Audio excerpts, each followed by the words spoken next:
Hello, Rudrapratap Sen বলছেন? বলছি। আপনার কাছে একটা বাড়ি আছে, চৌধুরী নিবাস। হ্যাঁ, আপনি ঠিকই শুনেছেন, কারণ ওটা চৌধুরী নিবাস নয়, ওর মালিকানা পাল্টে গেছে, শুধু নামটা পাল্টাতে বাকি আছে। ওই বাড়িটা আমি কিনতে চাই, কিন্তু ওটা তো আমি বিক্রি করতে চাই না। মোটা টাকা দেব। আপনাকে তো আমি বললাম বাড়িটা আমি বিক্রি করবো না। 2 কোটি পেলেও না, 3 কোটি ফেলেও নয়। 3.5 কোটি।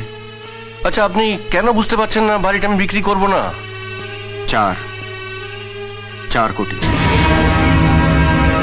4 কোটি? আপনি কে বলছেন বলুন তো? 4.5। 4.5? বাড়িটাতে কি এমন আছে, মানে আমি বলতে চাইছি। দেখুন, ফোনটা রাখার আগে আপনাকে আমি শেষ দাম বলতে চাই, 5 কোটি। 5 কোটি? দাঁড়ান দাঁড়ান, আমি আপনাকে নিরাশ করতে চাই না, কিন্তু তার আগে একটা কথা আমি জানতে চাইছি, আপনি আমার সঙ্গে ঠাট্টা করছেন না তো? আপনার সঙ্গে আমার ঠাট্টার সম্পর্ক নয় রুদ্রপ্রতাপ।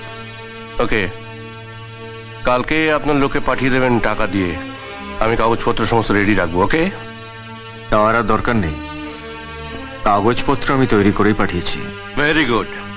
আপনি শুধু একটা সাইন করবেন।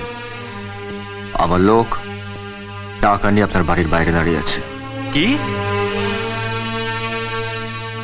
বাইরে দাঁড়িয়ে আছে? আপনার দরজার সামনে। দাঁড়ান, ফোনটা ছাড়বেন না, 1 মিনিট।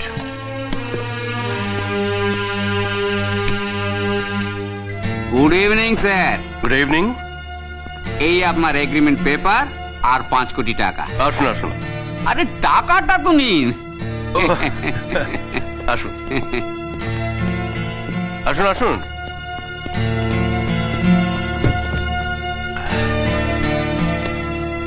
আচ্ছা, আপনি কি করে জানলেন যে আমি 5 কোটি টাকায় বাড়িটা ছেড়ে দিতে রাজি হব? মানুষের দৌড়াবার একটা ক্ষমতা থাকে রুদ্রপ্রতাপ, আর কার দৌড় কত দূর সেটা আমার জানা আছে।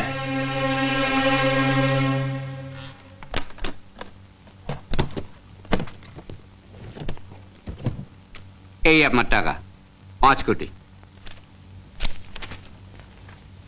সই করুন। বাংলা একটা প্রবাদ আছে, যাকে তুমি চেনো না তার সঙ্গে ব্যবসা করো না। আপনাদের আমি চিনি না, কিন্তু আপনাদের সঙ্গে ব্যবসা করলাম, কারণ এতে আমি লাভবান হব।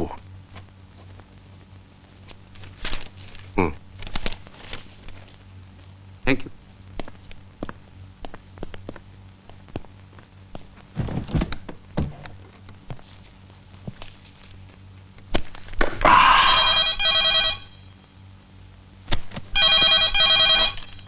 হ্যালো, স্যার ফ্যাক্টরি কি? ফ্যাক্টরিতে আগুন। কি বলছো তুমি? আমি ওয়াচম্যান বলছি। আচ্ছা, এক কাজ করো, যতক্ষণ আমি আসছি জল ঢেলে যাও। হ্যাঁ, এক্ষুনি আসছি। হ্যাঁ, আমি এক্ষুনি আসছি, এক্ষুনি।